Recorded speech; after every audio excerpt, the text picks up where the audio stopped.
আসসালামু আলাইকুম। দৈনিক জয়সাগরের পক্ষ থেকে সকলকে জানাই আন্তরিক শুভেচ্ছা। সাথে আছি আমি জান্নাতুল তাহিরা জ্যোতি। এখন সংবাদ শিরোনাম। মানিকগঞ্জে মৃত বীর মুক্তিযোদ্ধা পরিবারকে হুমকি ও ভয়ভীতি প্রদর্শন। এবার বিস্তারিত।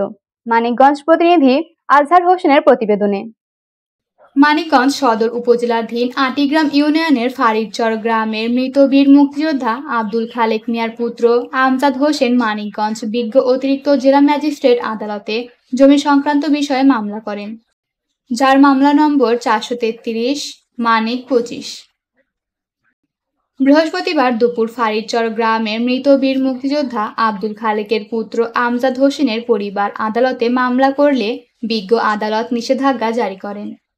নিষেধাজ্ঞা জারির পরিপ্রেক্ষিতে মানিকগঞ্জ সদর থানার দায়িত্বপ্রাপ্ত তদন্ত অফিসার এএসআই উজ্জ্বল, বিবাদী মোহাম্মদ আব্দুল কাশেম 55, আব্দুল বাতেন 50, আলতাফ হোসেন 48 এবং আনোয়ারা সর্বপিতা আব্দুর রশিদ, গ্রাম ফারিদচর, পোস্ট আটিগ্রাম, জেলা ও থানা মানিকগঞ্জ। তদন্ত অফিসার ঘটনাস্থলে গেলে এক পর্যায়ে বিবাদী পক্ষের লোকজন বাদী পক্ষকে বিভিন্নভাবে অকথ্য ভাষায় গালিগালাজ করতে থাকে।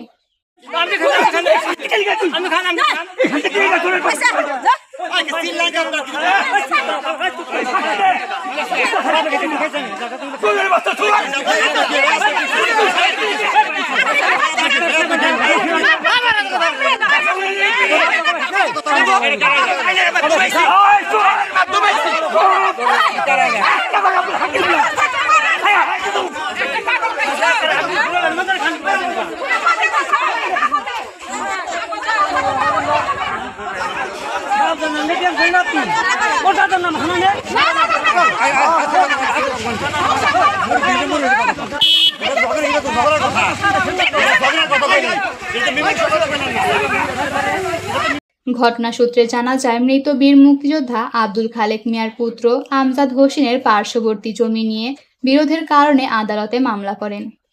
বীর পুত্র আমজাদ হোসেন বলেন, আমার পিতা বীর মুক্তিযোদ্ধা, তিনি মারা গেলে সরকার থেকে বিনিবাস দেওয়া হয়।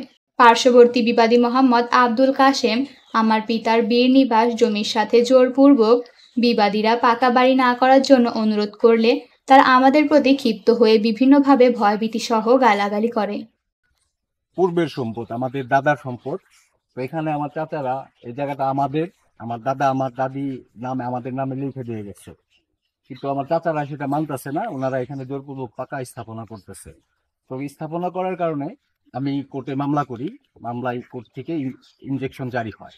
জারি হওয়ার পরে কোর্ট থেকে পুলিশ এসে এখানে নিষেধাজ্ঞা জারি করে যায়, কিন্তু তারপরেও তারা এই রাতের আধারে এখানে ঢালাই কাজ করছে এবং আমাকে ভয়ভীতি দেখায়।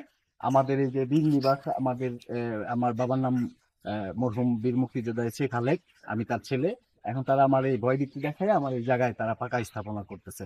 আমি যে মামলা করছি, এই যে আমার কাছে তার পেপারস আছে। এটা কি অস্থায়ী নিষেধাজ্ঞা? জি, অস্থায়ী নিষেধাজ্ঞা।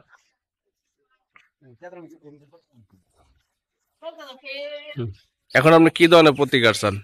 এখন আমি চাই যে আমার জায়গা আমারে বুঝাই দিয়া, তারপরে ওনারা ওনাদের জায়গা যদি এখানে থাকে তারপরে ঘর করবে, না হলে আমার জায়গা আমাকে বুঝাই দিতে হবে। বীরপুত্র আমজাদ হোসেন বলেন, আমি নিরুপায় হয়ে আইনের সহযোগিতা চাইলে বিজ্ঞ আদালত নিষেধাজ্ঞা জারি করেন। মানিকগঞ্জ সদর থানার এএসআই উজ্জ্বল সরেজমিনে তদন্ত করতে গেলে বিবাদী পক্ষকে মীমাংসা না হওয়া পর্যন্ত কোনো ধরনের কাজ না করার জন্য নিষেধ করেন, কিন্তু তারপরও বিবাদী পক্ষ রাতের অন্ধকারে প্রশাসকের নিষেধাজ্ঞা অমান্য করে ঢালাইয়ের কাজ করে। বীরপুত্র আমজাদ বলেন, প্রশাসনকে আমি এ বিষয়ে অবগত করেছি। সবাই সুস্থ থাকবেন, ভালো থাকবেন।